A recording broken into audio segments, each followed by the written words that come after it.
जय माता दी, जय माँ काली, हर हर महादेव। आज हम बात करने वाले हैं संकल्प के बारे में।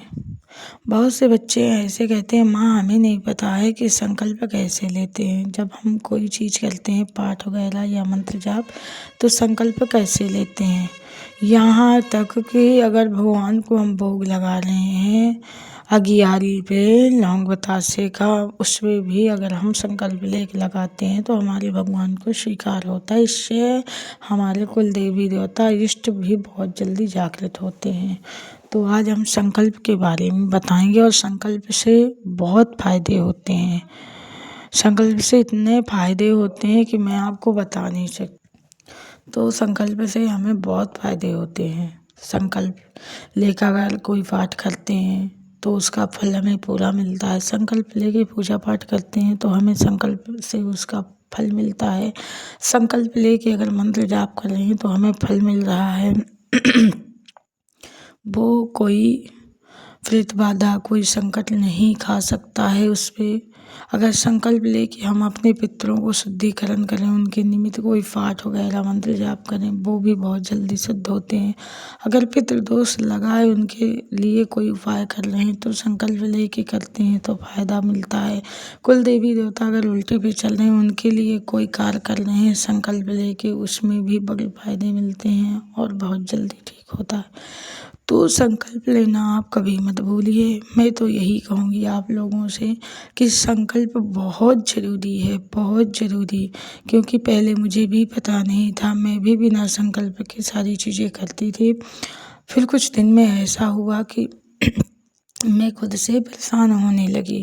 अंत में मुझे पता चला, अंत में धीरे धीरे, पता नहीं मुझे कौन बताता था, कैसे आभास होता था, खुद को आभास होने लगा, यानी कि संकल्प लो। तब मुझे संकल्प नहीं आता था कि कैसे लिया जाता था, लेकिन मैं उसमें सिर्फ जल ले लेती, अपना नाम पता बस बोलती और जल गिरा देती, कह देती माई ये करूँगी। लेकिन उसमें ये भी पता नहीं था कि जो चीज़ें कर रही हूँ उसको मैं अपने लिए कर रही हूँ या कि क्या करने के लिए कर रही हूँ, खुद को पता नहीं था। लेकिन जब मैं पूजा पाठ भक्ति में उससे चली गई, माई की कृपा हुई, बाबा की कृपा हुई और गुरु मार्गदर्शन मिला, तो फिर गुरु जी ने भी बताया और माई ने भी कुछ चीज़ें, तो माई ने सिखाया, कुछ चीज़ें गुरु ने सिखाई। और सच बताऊं, मेरे जीवन में बहुत ही परिवर्तन हुआ।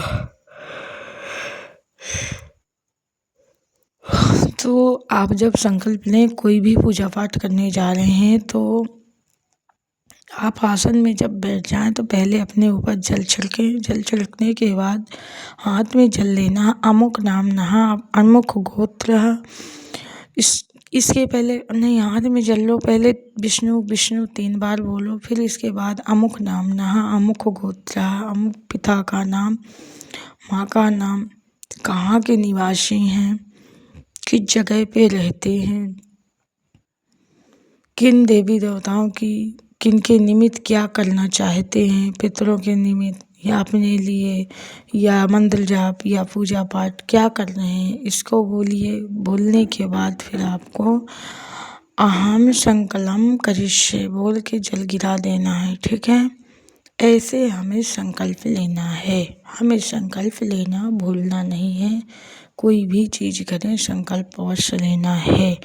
और बहुत से लोग होते हैं 41 दिन का अगर मंत्र जाप कर रहे हैं तो 41 दिन का एक दिन में ही संकल्प ले, एक दिन में संकल्प लेना है कि 41 दिन हम ये चीज़ करेंगे।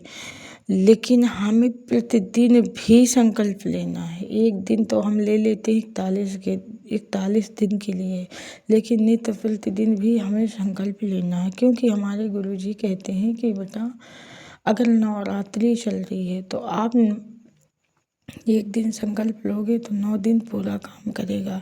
लेकिन अगर आप बीच में साधना कोई कर रहे हैं 41 दिन, 21 दिन, 11 दिन की, तो उसमें बोलना तो 11 दिन, 41 दिन, 21 दिन के लिए बोलना है। लेकिन रोज प्रतिदिन आपको अपना नाम, गोत्र, पता, ये मंत्र जाप कर माँ के प्रति जितना बोलना है, ठीक है। आपको अवश्य ही करना है। संकल्प लेके अगर कोई चीज़ करेंगे तो आपके जीवन में बहुत जल्दी परिवर्तन आता है। तो सभी माताएं बहनें और भाइयों से यही गुजारिश करूँगी कि आप लोग संकल्प लेके ही पूजा पाठ करें, बिना संकल्प के ना करें। संकल्प लेके करेंगे ताकि कोई आपकी पूजा ना खा सके, ठीक है, और आप परेशान ना हो सको। बहुत जल्दी आपकी पूजा भगवान को ही प्राप्त हो। तो आज के लिए इतना ही काफ़ी है, और आगे अगर किसी भी विषय में वीडियो चाहिए तो मुझे कमेंट आप लोग ज़रूर कीजिए और सपोर्ट कीजिए ताकि मेरा चैनल आगे बढ़े। तो आप अपना प्यार सपोर्ट ज़रूर दिखाइए। जय माता दी, हर हर महादेव।